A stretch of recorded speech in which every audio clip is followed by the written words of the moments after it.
Good morning. मेरा नाम सिंह नवदा है। मेरे स्कूल का नाम स्वामी आत्मानंद सरस्वती प्राथमिक शाला क्रमांक 77 है और मैं कक्षा 8 की विद्यार्थी हूँ। आज हमने टपक सिंचाई का मॉडल तैयार किया है। मेरा नाम स्वामी आत्मानंद सरस्वती, मैं कक्षा 6 का विद्यार्थी हूँ। हम लोगों ने मिलकर टपक सिंचाई का मॉडल तैयार किया है। टपक सिंचाई से हम लोग पानी की होने वाली बर्बादी को कम कर सकते हैं और सूर्य की रोशनी से जो वाष्पीकरण होता है और पौधों के पानी को जो वाष्पोत्सर्जन बनाकर उड़ा ले जाता है, उससे भी हम रोक सकते हैं। अगर हम इसका ये जो कैप है इसे ओपन करेंगे तो यहाँ पर जो ये पाइप है उसमें ना छेद है छोटे छोटे, तो ये हर एक पौधे में ड्रॉप करके उस पौधों तक पानी पहुँचाएगा। नमस्कार, मारू नाम से खुशबू है। मारी शाळाનું નામ શ્રી રસિકલાલ છોટાલાલ પરીખ શાળા ક્રમાંક 214 છે। અમે વિભાગ 4A માં વિકસતી નવીન ટેકનોલોજીમાં રજૂ કરી રહ્યા છે, જેનું નામ બાઇક વ્હીલ સ્કેટ છે। જ્યારે બાઇક અથવા સ્કૂટરનું ટાયર પંક્ચર થઈ જાય છે ત્યારે તેને ધકેલવું ખૂબ મુશ્કેલ બને છે। ધાતુથી બનેલું છે, તેના નીચે 4 મજબૂત વ્હીલ લગાવેલા હોય છે। ઉપર વળાંકવાળી ધાતુની પટ્ટી હોય છે, જેના પર બાઇકનું પંચર ટાયર બેસે છે। સ્કેટના ચક્રો બેરિંગથી જોડાયેલા હોવાથી સરળતાથી ફરતા રહે છે।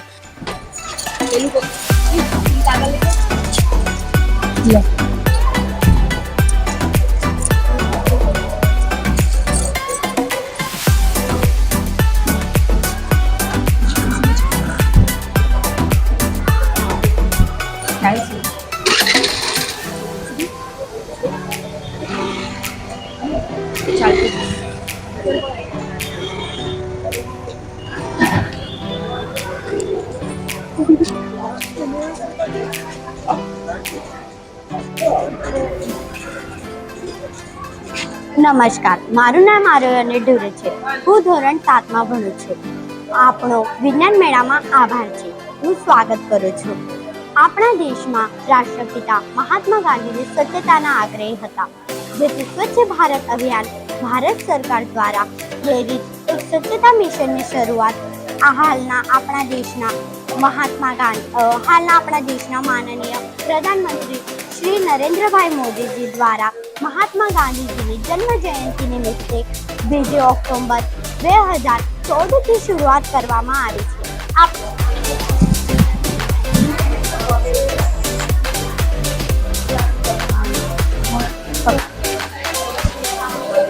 बोतल पर आज की दुनिया में ये प्लास्टिक का जैसे बहुत ज़्यादा उपयोग होने लग गया है। हर जगह हम देखते हैं कि प्लास्टिक सबसे ज़्यादा उपयोग हो रहा है और हम मनुष्यों में भी सबसे ज़्यादा प्लास्टिक उपयोग हो रहा है, जिस वजह से कैंसर जैसी भयानक बीमारी मनुष्यों में फैल रही है। इसमें सबसे पहले दूध को गर्म किया जाता है। अब ये गर्म होगा, फिर इसमें हम 3-4 चम्मच विनेगर ऐड करेंगे।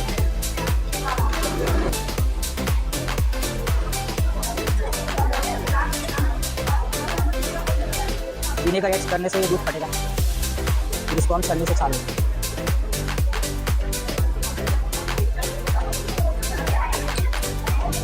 अब हम इसका पूरा पानी सूखने देंगे थोड़ा,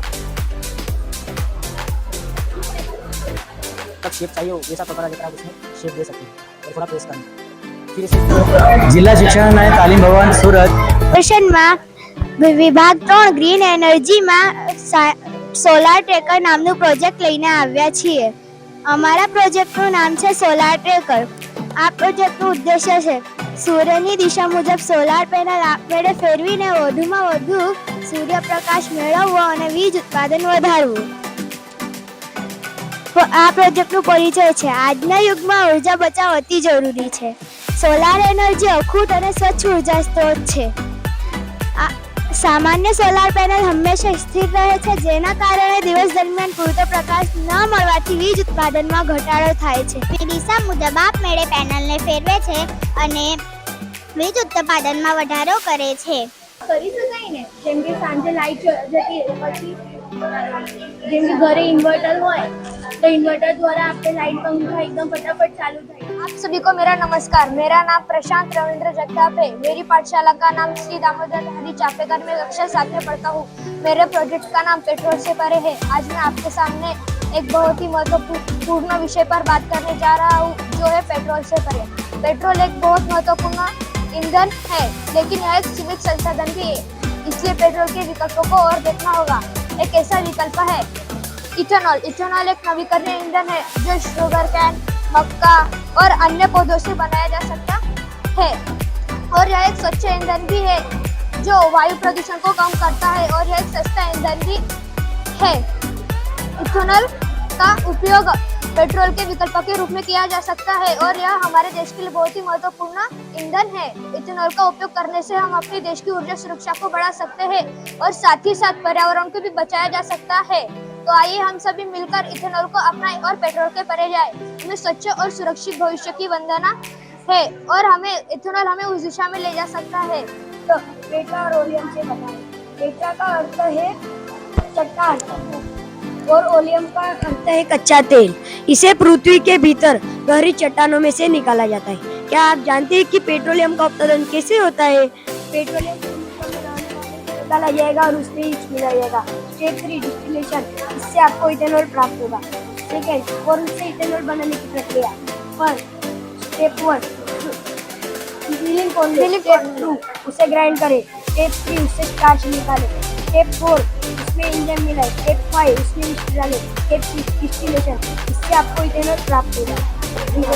यूज ऑयल से बायोडीजल प्रक्रिया।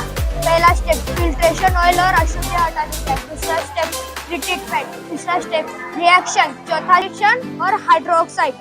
इसमें हम ग्लिसरीन और डीजल, ग्लिसरीन यानी मेकअप प्रोडक्ट में यूज होता है और डीजल हम गाड़ियों में चलाते हैं डीजल से गाड़ियाँ चलती हैं और इस प्रक्रिया में 150 से 200 साल लगते हैं और इस शुगर केन से इथेनॉल बनाने में सिर्फ आधा या 1 दिन लगता है और बायोडीजल बनाने में 1 या 2 घंटे लगते हैं। जो है ये बेटा एक कूप होता है। ये एक ऐसा माइक्रो ऑर्गेनिज्म सूक्ष्म जीव, उसमें कूप पड़ा है। आपको कूप को रोटी बन करके 10 मिनट तक उगा जाती है। तो उसी में की एक उसी में की एक प्रजाति है ये। ठीक है, अभी एरोप्लेन की ये सब चीजें जो है पेट्रोल डीजल की जगह ये यूज की है। 2050 तक ऐसी गाड़ियाँ बन जाएगी जिसमें 50 ये समझाना, उसके बाद इसको फर्मेंटेड करना, मतलब इन्वन करना, तो ज़्यादा नहीं हो जाएगा। ये सब ज़्यादा यूज नहीं करना पड़ेगा हमें। मेरा नाम पायल साहू है। मेरा नाम सिंधुराज पात्र है। आत्मनिर्भर भारत हमारे ये प्रोजेक्ट को ग्रीन एनर्जी से लाया गया है और इस साइंस प्रोजेक्ट का नेम है electricity generation from wind energy and solar energy of train and platform. मैं इस प्रोजेक्ट का कार्य पद्धति बताने जा रहा हूँ। एक पीवीसी शीट पर अपार्टमेंट और छोटे छोटे ट्री लगाया जाता है और जनरेटर का सर्किट और सेंसर को ट्रेन के पास लगाया जाता है।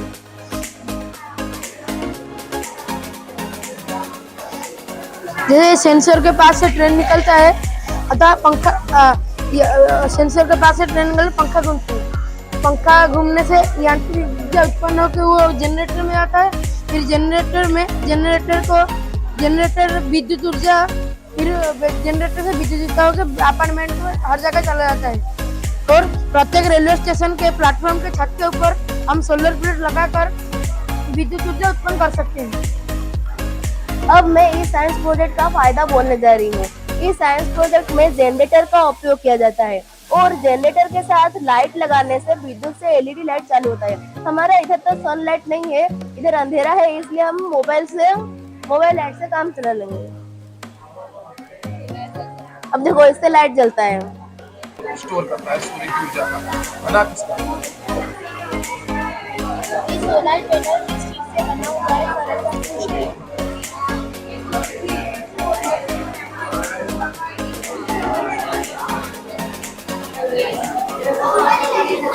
नाथ बनर्जी प्राथमिक शाला क्रमांक 254 से मैं शुभम कुमार डाकवा।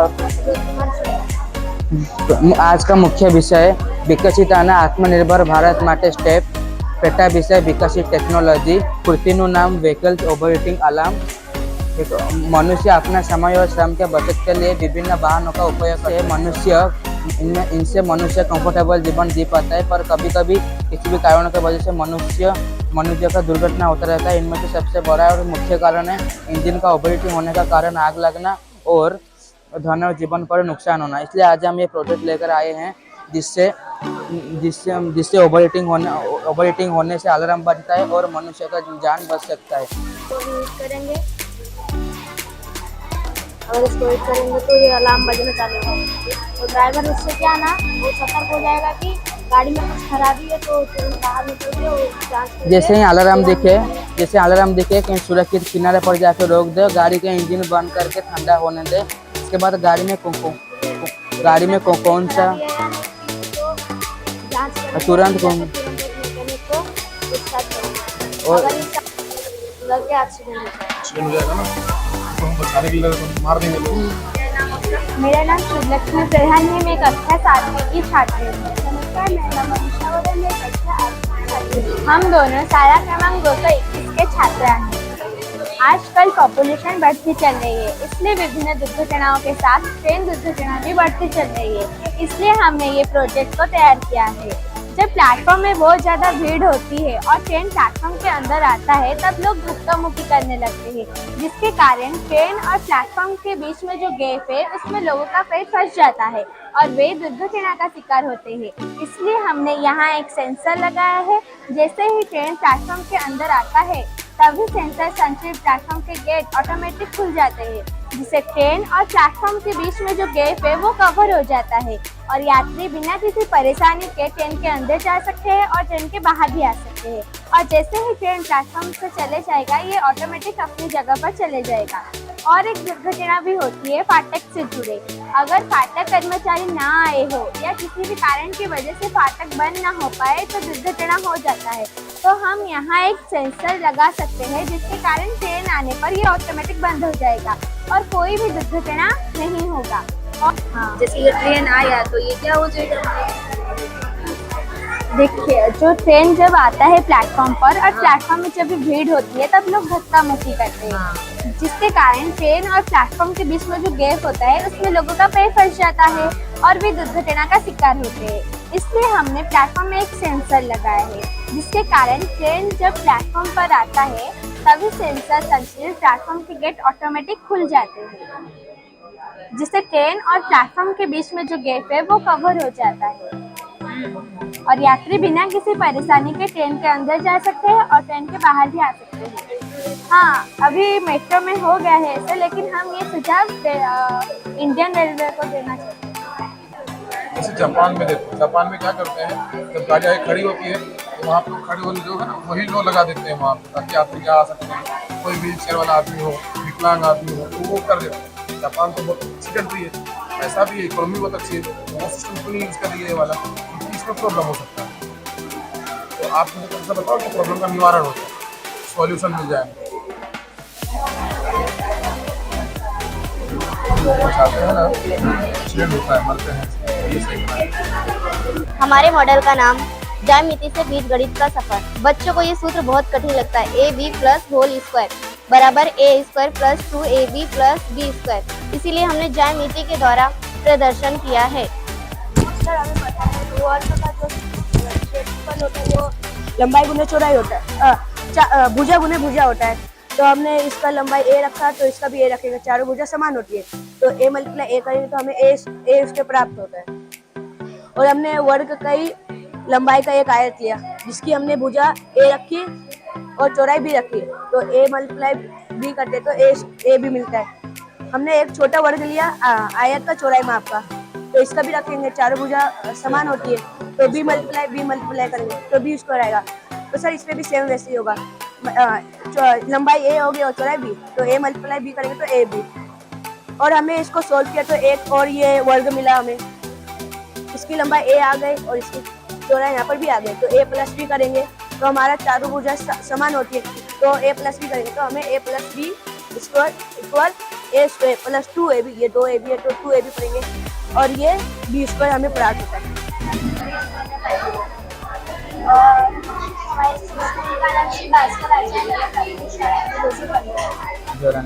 मेरा नाम त्रुषभ संजय गायकवाड़ है, मैं कक्षा 8वीं में पढ़ता हूँ। ये प्रोजेक्ट का नाम है स्मार्ट विलेज। स्मार्ट विलेज में आप देख सकते हैं प्रधानमंत्री गृह योजना, प्रधानमंत्री कृषि सहाय योजना, प्रधानमंत्री सड़क योजना, प्रधानमंत्री वन बंधु कल्याण योजना, प्रधानमंत्री रोजगार योजना, प्रधानमंत्री सौर योजना और प्रधानमंत्री जल संरक्षण योजना, ये सब हमारे कृति में है, शामिल है। आपको पता है कि 2017 से हमारे प्रधानमंत्री श्री नरेंद्र मोदी जी का ये सपना है कि हमारे भारत में हर एक गाँव स्मार्ट विलेज टाइप होना चाहिए, और इन्होंने यही सब प्रक्रिया योजना उन्होंने उस गाँव को करी, और वो गाँव 5 लाख गाँव की योजना। आप देख सकते हैं यहाँ पे प्रधानमंत्री गोकुल ग्राम योजना, इसके अंदर सब योजना आते हैं, जैसे कि अभी प्रधानमंत्री सड़क योजना, उसमें सड़क योजना में शहरों की तरह पक्के और अच्छे रोड बनाए जाते हैं, और प्रधानमंत्री सौर योजना में घरों के ऊपर सोलर पैनल लगाकर उसको स्मार्ट घर बनाया जाता है। और ये है रेन हार्वेस्टिंग, इसमें जो बारिश का पानी गिरता है वो ज़मीन के अंदर जाके स्टोर हो जाता है, मतलब। और स्टोर ये आपको पता है कि क्या होता है, और है ना पानी की संख्या कभी ऊपर हो जाती है ना, तो ये इधर आए। 213 આપનું સ્વાગત કરે છે। અમારું વિષય છે ઇકો ફ્રેન્ડલી ટેબ્લેટ, જેને અનાજમાં નાખવાથી અનાજ બગડતું નથી। ઇકો ફ્રેન્ડલી ટેબ્લેટ બનાવવા માટે આપણને 10 ગ્રામ દાલચીની, 50 ગ્રામ લસણના સોટા, 50 ગ્રામ તુલસીના પાંદડા, 50 ગ્રામ લીમડાના પાંદડા, 25 ગ્રામ તેજપત્તા, 25 ગ્રામ લવિંગ અને 25 ગ્રામ રાખની જરૂર છે। રાખ લાકડાની કોલસાની જે શેગડીમાં બનાવવામાં આવે છે। રાખ સિવાયની બધી સામગ્રીને મિક્સરમાં ક્રશ કરવું, એ ક્રશ કરેલ પાવડરમાં રાખ અને પાણીનું મિશ્રણ પછી આવું પાવડર બની જાય તો આવા પાવડરને દબાવીને ગોળી બનાવીએ। આ ગોળી બનાવ્યા પછી એક દિવસ એટલું સુકવવું। એક દિવસ સુકવ્યા પછી કાપડ કે કાપડની થેલીમાં બાંધી અનાજમાં મૂકવું। તેનાથી અનાજ બગડતું નથી। ઇકો ફ્રેન્ડલી હોવાથી પર્યાવરણને અનુકૂળ છે। અનાજ પૂરા વર્ષ દરમિયાન સુરક્ષિત રહે છે। કીટકો અને જંતુઓ એમાં પડતા નથી, અને બજારમાં મળતી जितना बनाओगे उसके बाद मेरा ऐसा मानना है कि मैं यही यूज़ करूँ। कैंटीन का बताया ना, मैं इसी को डालूँ फिर अपने उसमें अनाज के, वो भी नहीं आएंगे।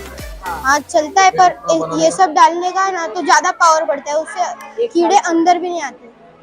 नीम वाले में अंदर आते हैं, नहीं, उसमें भी नहीं आते, पर ये सब डालने से ज्यादा स्मेल आता है।